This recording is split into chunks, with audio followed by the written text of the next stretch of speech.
Beyond what seems to be of supreme importance in life, but one of the supreme importance, the whole area of morality, of everybody being civilized, and if you're educated and you're cleaned up at all. But consider, along the lines that we have been talking about, but with a slightly different twist to it, that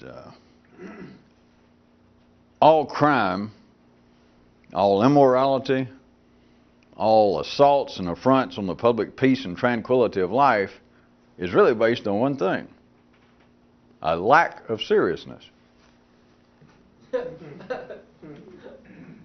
Exactly that. Again, assuming that you're a fairly civilized person, that is, that the intellect plays a substantial role in your life, which anybody that we're talking to that might hear this, it's got to fit that general category. And so we'll assume that, to put it easily, that sort of naturally, that you seem to be fairly civil, that you are not out in the streets attacking people and mugging people, and you're not prone to cut somebody because they cut in line in front of you at the grocery store. That whether you're religious or not, that you are fairly civil, humane, and considerate. The lack of it, if you were such a person, you would consider the lack of it to be an absolute show of some uncontrollable, undisciplined, feral nature that somebody ended up in the city, somebody up in the line at the grocery store with you, that does not really belong there.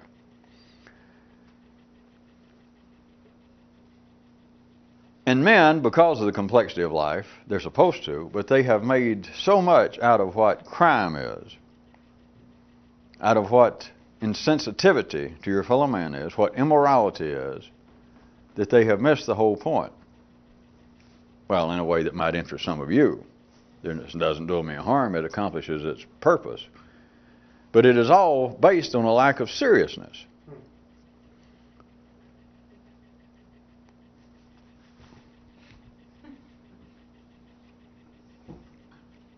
Thinking how much I'd like to stop and wondering if any of you think, geez, that's enough.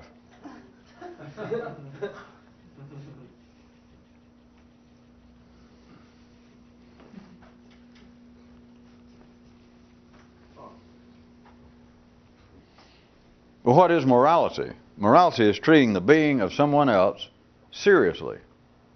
As you do not treat another person, and not based on necessarily any sort of religious canons or any particular social or racial or nationalistic ethic, but you treat the being of someone else seriously, which is another way of looking at the reality behind all the old dictums of doing to others as you would yourself, that is the beginning and the end of all civilization, religion, etc., which is another way of saying you treat somebody else seriously. Because you sure as hell treat you seriously. You don't beat you up. You don't insult you. You don't pick your pocket. You don't treat you like a pile of tossed out garbage. And so, if you're going to treat other people as you treat yourself, you would treat their being seriously. It could be called respectful and etc., but I want you to see it seriously. You would also not be committing crime, and when I say crime, I'm trying to take it above the primary level, that we're assuming that you are not out and that you would not engage in assaulting another human being or stealing from someone else on the basis that you truly were starving to death and had to steal, because that's just not true, not in the area in which people who are going to hear this. If you had to go out and actually steal to eat, you're not just hungry, you're stupid.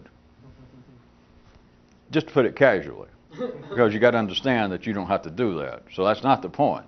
So anywhere beyond that, any crime, even if it does seem to be a crime against persons, crime against property, if you go and steal from somebody, again, assuming we're just going to ignore that you're not actually out stealing for that good old story that you had to go in and hold up a grocer because your little baby was at home starving. If you steal, it's from lack of seriousness regarding other people's property, regarding their life, because when you steal somebody's property, you hadn't simply stolen their property. You stole a part of their life. Because if you steal their car, they had to work X number of hours. If you steal their stereo, they had to work. They took part of their life, and they went and did something that I'm sure that they really enjoyed, like plucking chickens or cleaning out septic tanks, and they had to work X number of hours for somebody to give them money and for them to buy this, and so you have treated a piece of their life non-seriously. That's what all crime, one last time, other than if it was really basic. We're not talking about self-defense, that you kill somebody out of defending yourself or that you actually stole because you were starving. Everything else, we're talking about civilized crime. We're talking about what seems to be crime amongst the civilized. It is due to a lack of seriousness. All uncivil unrest, all affronts to the peace of society, insanity. Forget the genetic basis of it for the time being, but people who do not act civilly, people who are the street people who go around acting weird, alcoholics, dope addicts.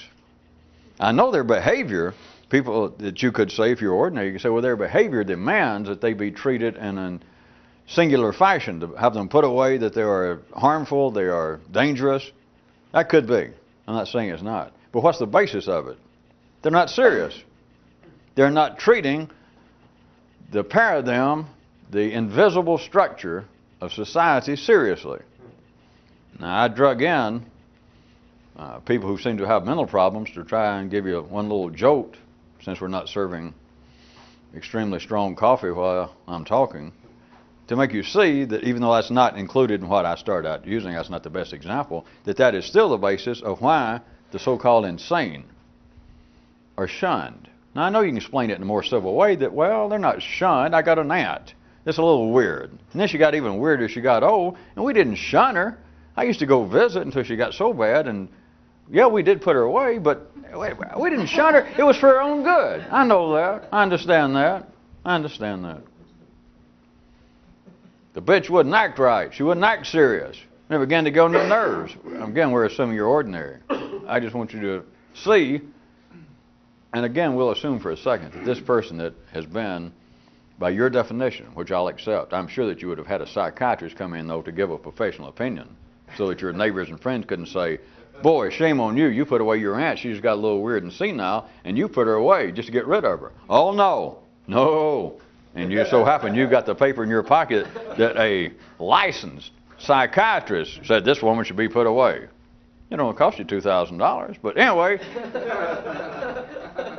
beyond all that, and assuming that she was not actually attempting to poison your oatmeal every morning, and the reason, and that's the same thing as real dangerous, real physical crime, that this is not normally what happens in a civilized milieu. What's happening is, well, what you see behind all that is the person. Now, in this case, they don't have any control over it, we'll say. But the thing is about, what's the technical term in psychiatry? Crazy people. The reason you don't want them around is what? They won't act serious at the right time. I mean, you can't have that. You can't invite your boss over for Thanksgiving dinner and your aunt come out dressed like Tinker Bell and she's 60 years old. And she begins trying to talk to your boss something about, the hockey standings in Albania, and they don't even have, and everybody knows they don't have any hockey teams now. You can't do that. Or she comes out clucking like a chicken. You can say, well, you can say it's dangerous. She may hurt herself. What's she going to do? Break her beak?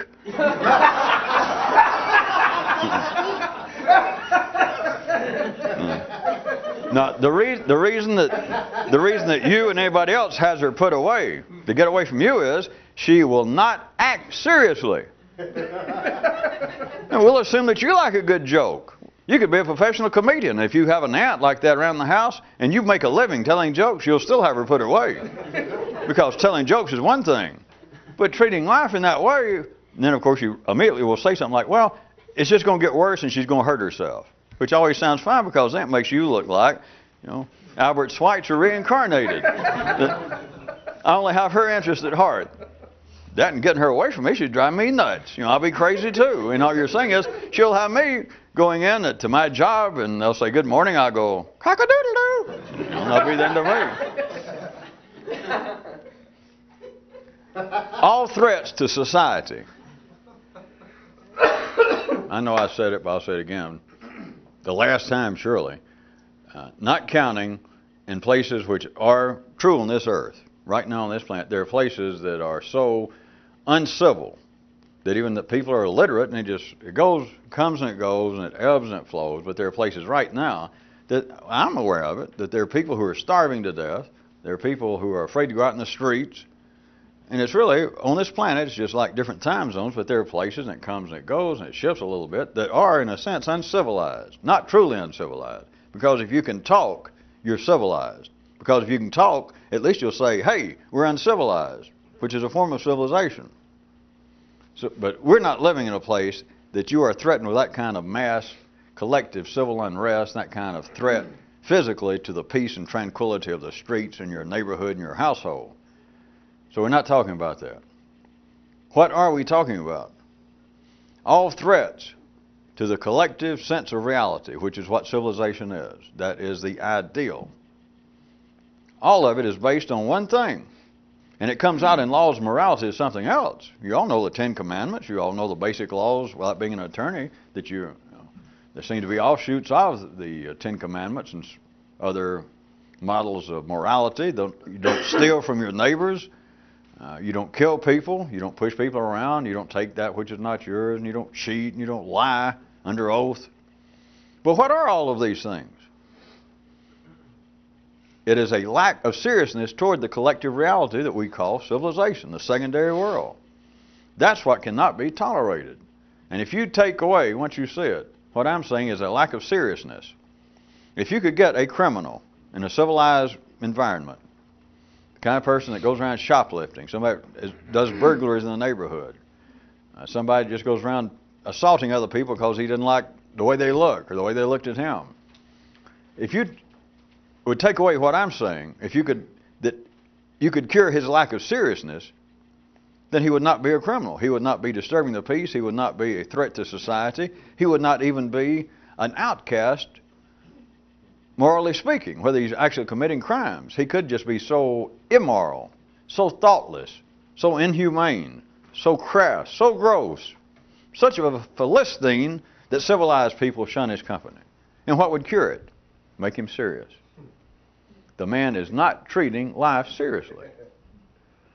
Now, I have picked out the word seriously, as you know, and I have really beat it as much as I've beaten any other word, because it's the best. I could have used something else, but it is just right at the heart. It's just simple, it's direct, and it covers it all once you see it. Ordinary people certainly can have a sense of humor. They can. That's why I pulled out the example that you could have a professional comedian that will actually turn around and say, we're going to have to put your old aunt away. She's driving me nuts. And you could try to say, well, hey, you're the kind of guy that makes a living of this. Don't you think it's funny that she walks around thinking she's a chicken? And this guy would say, that's not funny. That's sick. That's not a joke. And, of course, the first time you walked in, or the truth is, the first time she did it and he saw it, he laughed. The second time, he didn't laugh so much. And when his wife said she's come to live with us, he really didn't laugh. He suddenly decided the poor woman's sick.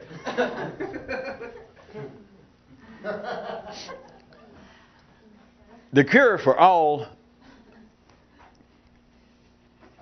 uncivilized behavior, all the way from crime to morality, would be, once you see it, to take this person, if you could in some way, and make them see they could still have a sense of humor. You could tell them, now look, I'm not trying to take away all the fun out of life, but look here, young man, young woman. You can't go around shoplifting. You can't go around breaking in people's houses. You have got to treat life at a certain level, the civilized, collective existence of us all. We're all interdependent. We've got to have some kind of common peace, some kind of predictability to life, and you have got to treat, just at a basic level, you've got to treat your fellow man, the future, our health, our sanity, seriously. If you begin to see that, of course it doesn't take away, or it doesn't create any sort of new attack on religion or politics or society, but once you see that, may I be so bold as to say that all kinds of questions, uncertainties, and dark corners, and things that make people go this, suddenly, there is no that.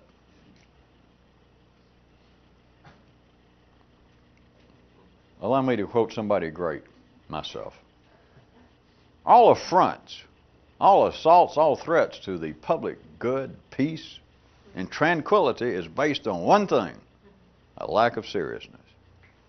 That is what all crime is. That is the basis. If you could turn that backwards, if you could take away the seriousness. Again, remember, this is not the seriousness of the primary level. This is not the seriousness of minimally keeping the physique of you, the physiology of you alive. It is not taking away the seriousness of eating, which is deadly serious. Sex, which is deadly serious to the race of man, and it can be deadly serious to an individual. Sleep, protection from the elements, that is serious. But that is not what we're talking about. Anybody that's standing around talking about the primary life of man, how shall I put it? I can put it to you this way. It's obviously not us. It's what is known as the basic fundamentalist ideas in religion, politics, and civilization, if they're still talking about that, which is common. But that is not what we're talking about, because there's nothing to talk about. It's why they have to keep repeating themselves. That's why religions must have a holy book. They got to have something to go back on, because the people talking about it can't think of anything to say about it, because there is nothing to say. Anytime you're talking about the primary world, you're talking about seriousness. But you're talking about seriousness is not open to debate. You're not talking about seriousness as there's anything to say. The primary world wouldn't even be talking, but if it did, it'd only say several things. It'd say, all right, everybody, go eat, screw, and sleep. And if you say, well, can I come back next week and hear your additional comment? The primary world would say, there are no additional comments. It's why you have to have a holy book. Most of them, if you notice, are in excess of 1,000 pages, which still can get kind of dry, because if you go every week to a church or a synagogue or a temple or a mosque and they're preaching from their holy book, and you go like, I guess, twice a week for a lifetime, it gets kind of redundant. I mean, you think, well, I've heard that. They say, don't steal. Okay. And then maybe next week or 6 months later, the minister or the ayatollah or the rabbi, for some kind of really artistic binge, instead of saying you shouldn't steal, 6 months later he says, you should not engage in acquiring property that you did not properly acquire through legitimate means. And maybe you write that down, taking it all seriously. We're not talking about the primary world, because the primary world does not talk. No one sane needs a sermon about the primary world. You all know that. You do not need to go and have someone give you slogans to exhort you on to go home by God and eat some food. Trust me, write that down, all of you. And you think, boy, I'm glad I went there. And it was only $7 a ticket. Look what the man said, go home and eat some food, and he said, sleep when you get real tired. He said it, and the man was forceful, great public speaker, motivated me. It's ridiculous. There is nothing to say about the primary world. Your genes sang that song to you when you were born. They were singing it to you already, but as soon as you were born, your gene says, hey, take a nap, eat, do it in your pants, they'll take care of you. When you get a little older and you can afford a MasterCard, find your woman and go out, But after that, it said it one time and that's it.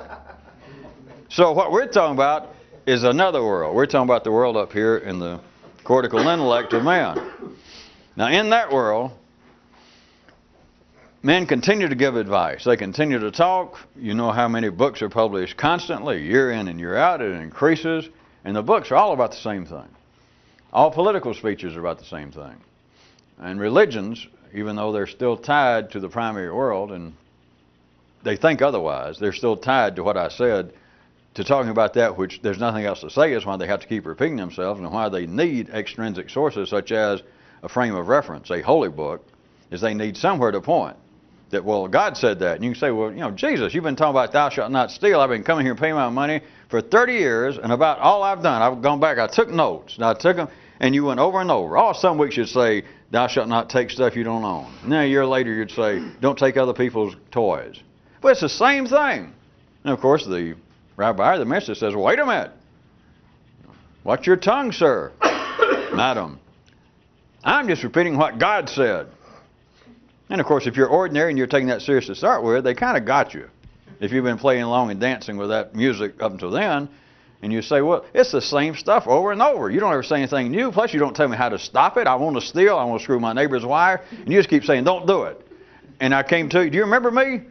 15 years ago, I came to you and I said, I'm about to die. I'm going to bust a gut if I don't get my neighbor's wife in bed. And I said, how do I stop that? And you said, well, you said pray and fast. And I thought, have I gone to another planet? What's that? Which, of course, now I've said it, if you fast enough, you will get over, having erotic ideas about your neighbor's wife. Because at least few women don't know it. If you get hungry enough, a man can't get it up anyway. Well, if you get hungry enough, you can't get up. So there you are. So we're talking about the secondary world. We're talking about the world of man, the singular world of man. Now, in that world is where it seems to be an expanding process, that they don't have to keep talking about the same thing. There's a little flaw in this. When I say flaw to you people, there's a trick in it. It's like a real pleasant bee inside of your underwear, which is always there. But at any rate, the secondary world, you apparently are continuing to talk about new things, or at least new approaches, new ideas about past things. It's why new books are published, why there seems to be new music.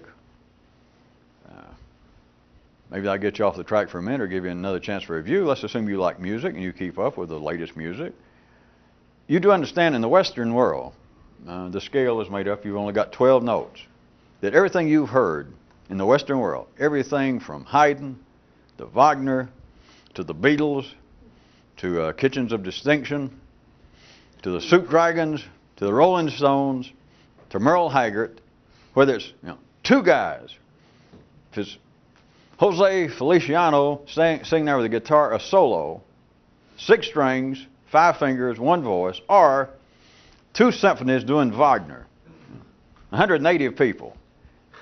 In the midst of all of that is only 12 notes. I want everybody to understand that. But it seems to be different. But do understand, all it is the same 12 notes, slightly changed. That is the secondary world. Not that there's anything wrong. But to take music, no matter, you can be as weird as you want to, but if you're staying within the general parameters of Western music, I know there are exceptions to this, but you're dealing with 12 notes. So no matter what you do, you're using the same 12 notes. But it seems to be different than a minister or a rabbi over and over telling you the same thing over and over when they're more specifically talking about the primary world, which I've just pointed out. There's nothing to say about the primary world. What you know about the primary world wasn't even told you. Nobody told you. They may have, but it was a waste of time. It was redundant. As soon as you were old enough to talk a little or sit up and go, ugh, like one of those, and your mama said, eat, eat. It was already redundant. Because nobody had to tell you to eat. So anything that's said directly about the primary world after you're born is a redundancy. Although people do it. So what we're talking about of doing music is not that same kind of redundancy, because music is not necessary to live. It is not the same as food. That is a part of the secondary world. It's part of civilization. So on that basis, it, comparably speaking, 2 kinds of advice you should eat, which is absolutely useless. Compared to that, which is just over and over, or that, don't take stuff, don't hurt people. All you can do is keep saying that over and over. And it's redundant. It's useless, especially if you can think it all, because you already know it. But in the secondary world, it does not seem to be, comparably speaking, that same kind of useless, annoying, boring redundancy. Because if you listen to the radio and the top 3 or 4 hits, and you really keep up, do begin to get boring. Life is arranged in such a way that what? By the time you think, here it is, the countdown of the hit parade, and they say, and here it is, the #1 song, and you go, oh, not that again. Maybe you bought it. But, that was 6 weeks ago, enough's enough. But to say, and here it is, the #1 this week, And sure enough, it's a song you hadn't even heard.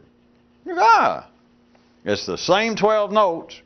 And of course, normally it's not even all 12 of them, as most of you know. But it's somewhere within those same 12 notes. But wait a minute, you turn it on. Ooh, I got to get the name of that. So it seems to be change, as opposed to what would be the kind of advice and commandments that directed primarily to the primary world. That how many times can you say, don't steal? How many times can you say, I'll eat? You can't. You're not even supposed to.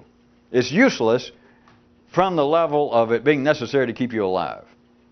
But to keep you alive up here is a different story. Because if, let us say that music is one of the things that keeps you intellectually alive, spiritually alive, emotionally alive, civilly alive, humanly alive, then if all you heard was the same music over and over and over, that part of you would atrophy. That part of you would die. That part of you would fall into terminal ennui. You understand? Part of your life would be gone. If right now, if life constituted X over 100% of your life, let's say 20% of your life, let's just that you really, music is that important to you. If they lock you in a room and they say, all right, you can have music, and it's the same piece over and over and over, you do realize within a short period of time, you can describe it any way you want to, you would have lost interest in music, you'd begin to hate music, but at least that percent of your life, that 20%, would now be starved. Because it has to at least have the appearance. It has to have the demonstrative appearance. I don't mean it's an illusion as such. I don't mean it's just your imagination. It's like the songs of the hit parade. The songs they play on the radio must continually be replayed. The news. If you're a news junkie, if news is important to you as opposed to music, you never think about it this way, but by God, the news has got to be something different. And every day it is. It may be still talking about the same conflict, may be the lead story in the news, but there's something new to say. And sometimes, I don't know if you ever noticed, but if the lead every night for a week is about the conflict over in Albania, even the lead sentence that the newscaster gives, it may not change that much from night to night. You could almost take it as and superimpose it on what he said last night, but not exactly.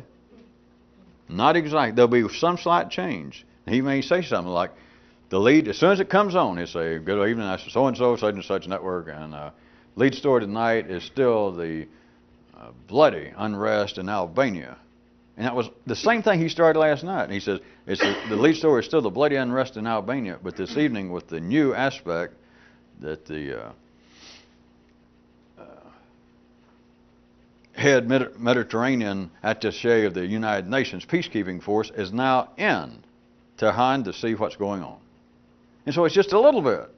It's just a little bit. If you enjoyed the news as much as some people do music, it was just enough that it's like, well, they're playing a new record. It's the same 12 notes, it's the same story, but wait a minute, there's something new. There has to be that. That is the secondary world. When there's too much of it, it doesn't appear to be serious. No one stops and weighs this. It is not planned by humans. But if the change is too great, if you're used to turning on a top 40 station, and they keep playing more or less, life knows what it's doing, and for the station to thrive, they keep playing, and they have what they call a playlist of I don't know how many, like 50 songs, and every week they will only change something like 3. And so that's all you're going to hear is 3 new songs in any given week. And so you turn it on, and it's basically the same 40 songs they play all week, or 50, or whatever it is. Plus, in each of the songs, it's limited at maximum to 12 notes. But it seems to be just different enough. So let us say it's a part of your life, and you listen to the radio constantly. And you're familiar that some of the songs, they finally get old, and when it comes on playing one that you didn't like to start with, and now you've heard it for 2 months, and maybe you look off and you begin to daydream about something else, but you know that at least it's there. And they may play something new in a minute. But if you turn on that top 40 station tomorrow, and they were playing Schoenberg, playing atonal music that seemed to go nowhere. There are people who pay money. There are people who enjoy that. And you turn it on, it would be what? It's non-serious music. This is too different. I like new music. If somebody jumps suddenly out of your radio and And so, wait a minute, you're about to turn that off. And you're the one that's always complaining because they don't put on enough new songs on the playlist on this station. And yet today you turn it on and they're playing Transfigured Night by Schoenberg, and you went, ooh, what the hell is this? And suddenly we jumped out of the radio and say, don't touch that dial. You're the one that said you like new stuff, new music. This is new music. And what would your attitude be? Well, yes, I like new music, but not that new. Because as far as you're concerned, that's not serious. And you would literally say something like, well, that's noise. That's not music. And if it were just a little encouraging, you'd get around to saying, now if I said, well, describe it more, you'd say, well, it's just not serious. That's got to be somebody's idea of a joke. And of course, people that pay nice money to hear classical music and go out and dress up and go, to the Lincoln Center. If they got out there and they're sitting down, they're prepared to hear Schoenberg, Stravinsky, whatever, and they're sitting there, and suddenly the curtains open, and here comes Fleetwood Mac, or the Soup Dragons, or whoever. What would they say? Or what if it said that night at Lincoln Center, night of new music, come be surprised, new music. And the people who would normally go to the symphony, they dress up, they have their champagne cocktail before it starts, and then they ring a gong and it's time to start, and they go in and sit down. They're prepared maybe to hear, God knows who now, Walter Piston, or some contemporary to them, maybe Schoenberg or Wagner. Well, that new stuff, maybe I'll listen to it. And so they sit down and the curtains open, and for some reason the Sex Pistols have got back together. And Johnny Rotten got a decent hairdo again. They'd come running out, and people would go, and they'd think to each other, well, now I was prepared maybe for Stravinsky or Schoenberg even. I was prepared for some new music. But Hubert, that's too new. Right? And of course, you immediately laugh without knowing why, because you're thinking, well, you're sure that nobody's going to like it if they're there prepared to hear serious Western classical music of some nature. Even though they said it would be new, and you had some punk band come out playing. Yeah, but you don't see why. Why? Because something is not serious here. I wanted something new. I was prepared. I came and I paid my money. I'm not a season ticket holder, and it said new music.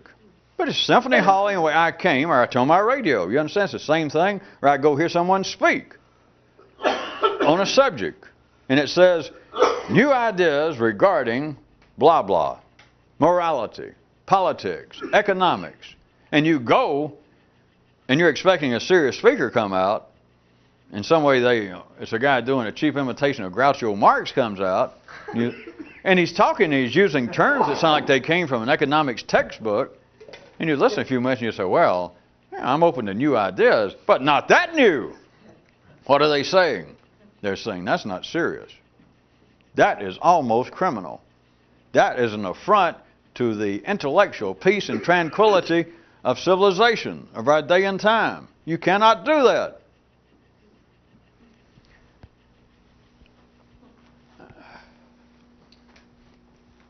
And here, if you get a little bit better, I assume you have by now,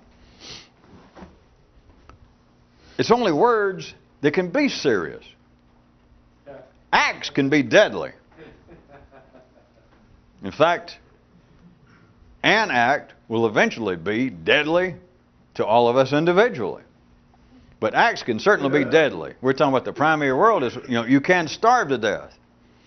The thing that I already 4 times said we wouldn't go back into, but understand the primary world, such as starving, being hungry, which is just the road to the, being hungry is a road to starving if you don't do something about it, if you don't take a by road. So acts can be deadly without any doubt. And somebody can come up and say, I don't like somebody with the shape of your ears, and they can shoot you. Acts can be deadly. But only words can be serious. So whenever you're talking about any sort of assault, any sort of attack, which I could say any attack literally or figuratively, but as soon as I say that, and if you follow it, there is no such thing as literally attack on the secondary world. It's all figurative. Because it's only words that are serious. Now the mind would say otherwise, such as if I said, well, religion is nothing but talk. or politics is nothing but talk. You know by now we're not just picking on religion, it's just the widest, most commonly known and experienced example that more people are interested in religion, even so-called atheists. There are more people interested in religion than are in politics, enough to use an example, but politics is the same thing. If you point out that religion is nothing but talk, nothing but words, neither is politics, nothing but words. Forget the fact that the king can have out troops and make you do something, like take your money, but now we're talking about acts, so we're talking about the primary world. But for him to make them do something at the primary level, he's got to tell them to do it. For the king to want your money, he's got to be able to talk. There is no such thing as the secondary world. There is no such thing as civilization without words. I can always take it back to that, and if you're ordinary, you could fall on the floor and have some kind of intellectual conniption fit and kick and scream and spit and say that you don't like it and it's not true, and you can do all that. I don't know what to tell you other than, get screwed. Wise up. You got to face the fact. I know it sounds way too simple, much too direct, and it too much resembles a beige wall right in front of your nose. But if you take away words, you have no civilization. And no matter what else you had thought originally, or that your mind wants to think is of more importance than words, look at it this way. Whatever it is you think about, if you're ordinary, what you consider to be the standard bearer, the prime example of civilization. Whatever you think, it could be music, literature, art, whatever. Think about it, and you got to admit this if you can think it all. As dear, as precious, as important, as meaningful as whatever it is you're thinking. Imagine you can take it away, and civilization would survive. It's just true. Take away words, forget it. Nothing would survive. We would be back to the primary level, and we would not be talking about it. You can take anything out of civilization. You can take anything out of the singular, unique world of man on this planet. Anything. You can take it out, and society, civilization, the world of man will survive. With one exception. You take away words, nothing. Not a thing would survive. So then consider trying to round all this up in a little bitty herd, figuratively speaking. Only words can be serious. Which if you stepped into the opening of tonight, you would eventually have to come to that yourself. Because if it is only words, if it is seriousness, that is the reality behind all crimes, affronts, attacks, insults, all forms of immorality, one man to another, all forms of insolence, all forms of disrespect to the institutions, all forms of would-be emotional or artistic tyranny, everything of man giving the finger to life is based on one thing, a lack of seriousness. So if you'd start out and you took that, you would eventually come to yourself to see that only words can be serious. Because hunger, everything in the primary world, anything from the level of the cerebral cortex down, in you, and then look at this planet, look at a civilization, a culture, and look at it as having a line of intelligence, of consciousness. And so for it collectively, everything down. Everything below that is not serious. It can be deadly. I'm sure that primary world will appreciate me saying it can be deadly. Don't thank me. It can be deadly, but it cannot be serious. There is nothing serious about being hungry. There's nothing serious about being horny. There's nothing serious about being so hot that you're about to die physically, or being so cold. There's nothing serious about that. If that's actually happening, people do not suddenly stop and say, if they're out in the middle of the desert and they've been there without water for, 90 hours, and the temperature is 110, they're two guys. Trust me. None of them will ever turn to the other one if they got any of their senses still working. We'll turn to the other one and say, Hey, look, I'm hot and I'm serious. I mean, when I say this, I want you to know I am serious about this. Never cross their mind, no matter. A man's dying of hunger.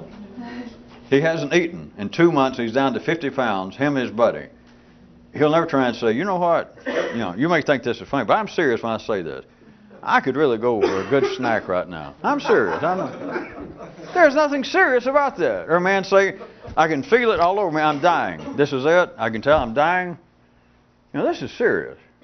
Nobody ever says, I'm dying and this is serious. There's nothing serious about it. It is seriousness that holds together the world of man, and it's only words that can be serious. So you've got no morality, you've got no civilization, you've got no art, you've got no religion, you've got no economics, you've got no world of academia without words, and the words are serious. That's why civilization, that's why humanity makes a special niche for humor. And it is less, probably, this is not to prove the point, but if you just like to notice it, and you might also notice they don't make much out of it. It's very seldom even mentioned. But humor probably of, if you listed characteristics of man as opposed to a pig. Somewhere, just any good intellectual person, any educated person would have to come up, I've never figured, but surely in the top 20, they'd start to run out of things, which is kind of frightening to think about, that distinguishes a man from a pig. But I'm just thinking, I bet 20. I bet somewhere before 20. Even if it was a contest with a large sum of money as a prize.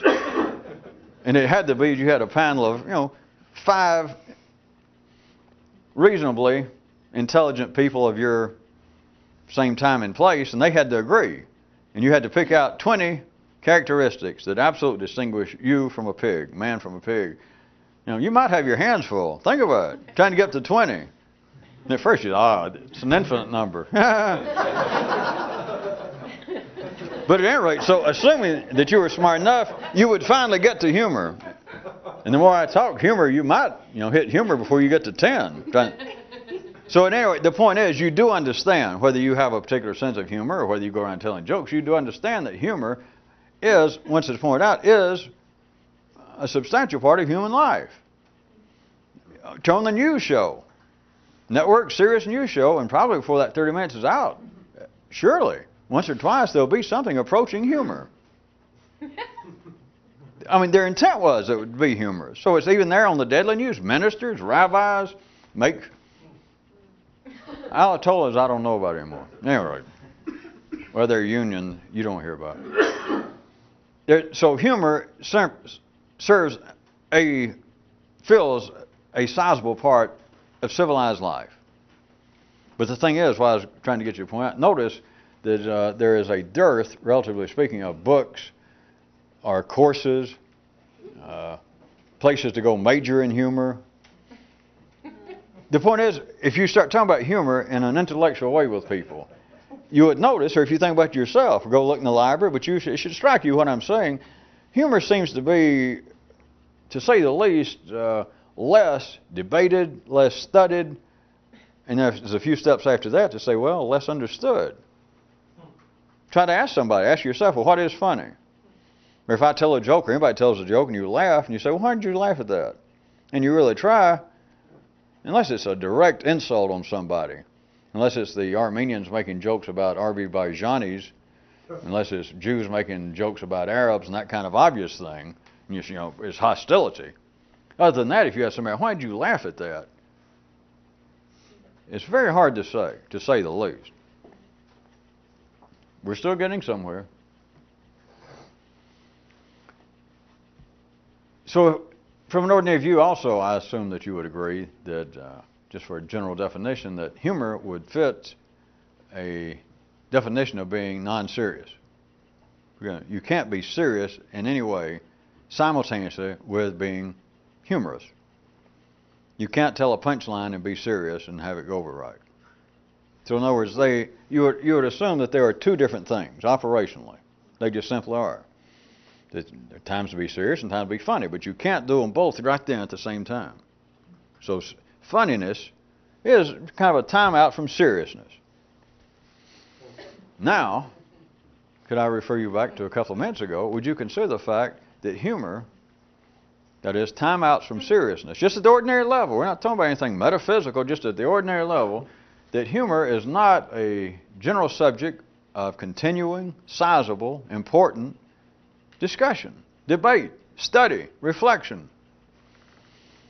They take an educated, sophisticated man or woman, and of all the things in life, let's grant me this for us just talking. Let's say that humor would be in the top 10 or 15, probably the only 10 or 15 that you could think about. There are absolute characteristics that man has that a pig or a dog does not have.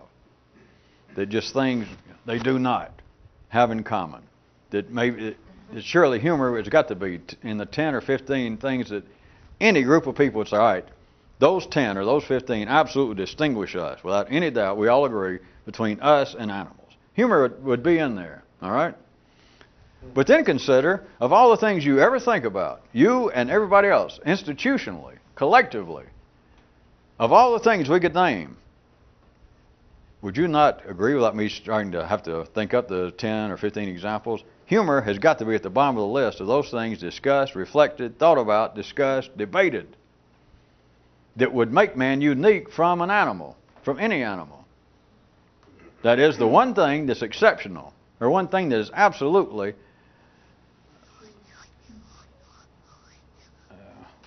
the antithesis simultaneously of seriousness, that you can't do them both.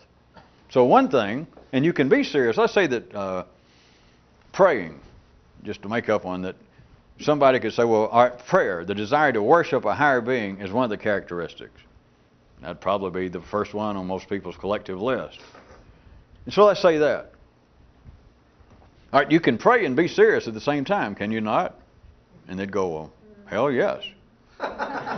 No, how could you do otherwise? You're not going to appeal and petition to the higher forces, to your God, and not be serious. All right, and so if we start others, all right, economics, money, having something that represents a secondary, a symbol of your life, of your effort, your time, which is what money is. It's not just green stuff, and it's not just a gold coin. It represents, if you got legitimately, it represents some segment, 2 hours out of your limited lifespan. That's not just, well, I stuffed a chair and that's my job, so he paid me money. It's not stuffing the chair they're paying you for. They're paying you that you spent 8 hours today out of your life, which is a limited number of hours. You took 8 of your hours and, kind of threw it in a ditch there. Well, yeah, I'll stuff chairs for 8 hours, but I want something for it. And so they give you something that says, well, here's 8 hours worth of your life, and you swap it with somebody else for 8 hours of their life, and you take the money you bought and you go get groceries instead of raising them. Anyway, economy, that kind of symbolic economy, somebody could say, all right, that goes on the list, probably after religion. But anyway, it goes in the top 10, okay? Is that serious or not? Well, hell yeah, it's serious. You don't see people walking down the street with their money and going, la, la, la, and throwing it in the window or coming up to you and, Not sane people. It's serious. The point is, you can think of your own, but I assume that you good people have gotten the point. Everything on the list, anything that they could come up with, just trust me, I don't care what they came up with, it would all fit. Anything they came up with that would be distinguishing characteristics, separating man from animals, they would all be of a serious nature. That is, that you could not have that operating collectively from religion, prayer, economics, education. You can't have education unless you're serious about it. You can have a professor that's good-natured and every now and then tells a joke. But if you're going in there serious, you don't go in and sign up for Physics 101 and then show up the last day of class dressed up as Clarabelle the Clown and saying, every time I think about tests, I throw up on his desk and then wait to see what your grade is for the quarter. Get serious, huh? Huh? And you see this big old goose egg. And you go back and you say, wait a minute, I know everything that you taught. And the professor said, that could be true, but look what you did. What's he saying? You did not take this seriously. Well, yeah, but I know what it is. I can take the test right now. I know more than you do. As a matter of fact, I have a PhD. This was a test I was doing. I have a PhD in physics. Kid, I don't care. Sir, I don't care. You can't act like that. I am not the assistant head of the physics department here. You can't come in and do that. In fact, you can't, if you're who you say you are, maybe you should see a psychiatrist. Oh no, it was a test. You understand this whole byplay is, it wasn't that he didn't know the material, because let's say that he's saying the truth. Right now he can say, all right, I glanced at that test, I also have a photographic memory, and he rattles off the final exam and stands there to the professor and gives him verbally detailed answers. So it's not that he didn't know it. Why is he being failed? He didn't take it seriously. You just can't do that. Everything on the list, everything that would be distinguishing, singular, characteristics, dividing man from animals, would be based on seriousness. That is, they have got to be treated seriously to be operational, to be functional. Except one thing, humor. Now back to, it's the one thing on the list that by its own indigenous nature is the opposite to seriousness. And it's the one thing on the list, or it is the thing on the list that is the least considered, thought about, and discussed. Do you follow what I'm saying? It'd be like if we said, all right, there are 10 items that men can do, that they probably should do, but there are 10 things that men can do that will help them live, but there's one thing they've got to do to live. One thing. I'm beginning to deal now in serious allegory, but just follow it right quick, or metaphor. And you think, well, out of those 10, then if we started thinking, if you just went to a planet, let's say another planet, and they had 10 things that people should do to live, that they should do, seriously, they should do them. But there's one they got to do. So we heard that. We just read this planet. And I said, well, which of you guess is the major topic of conversation? What would you guess? Well, that one. That is the exception. The one that stands out from the rest. All right, now back to, if we assume there are 10 things, just for the sake of conversation, that distinguishes man from all animal forms on this planet, that makes man civil, that makes man an intellectual, that makes man man. And there's one exception. There's one thing that stands singularly out of that list. All of them are serious. All of them must be treated seriously or they will not operate. Prayer, education, politics. The political system would fall apart unless it were treated seriously. So there's one thing on the list that I still say would be on everyone's list, would be humor. It is the one thing, which of course is self-evident. If I'm going to say it's unique, it's got to be the only thing. But it is the thing that is not serious. And so you would think, back to my picture of us going to another planet, if somebody else said, all right, there's one thing on their list of the 10 characteristics that they should do to live a civilized life, that 10 of them are serious and one of them's not. Of course, if 10 of them were green and one of them was yellow, you understand the same thing. And you'd say, which one do you think they discuss the most? You'd say, well, the yellow. So you'd think it would be humor, and it's not.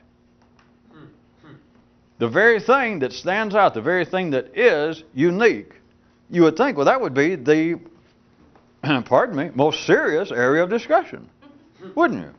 Well, yeah, not you put it that way. It's the least. In its ultimate form, why? Because it is a direct affront, attack, assault on the peace and tranquility of civilization. Now, at least anybody, I know you guys don't, but at least you think that we're concerned about the peace and tranquility of civilization in a collective sense.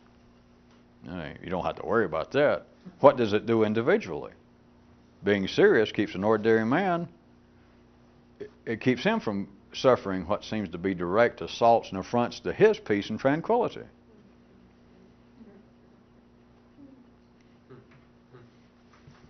Forget psychology. What if a person was all dressed up? We're talking about a civilized person. And they wear a nice long dress, robe, man or woman, a unisex robe.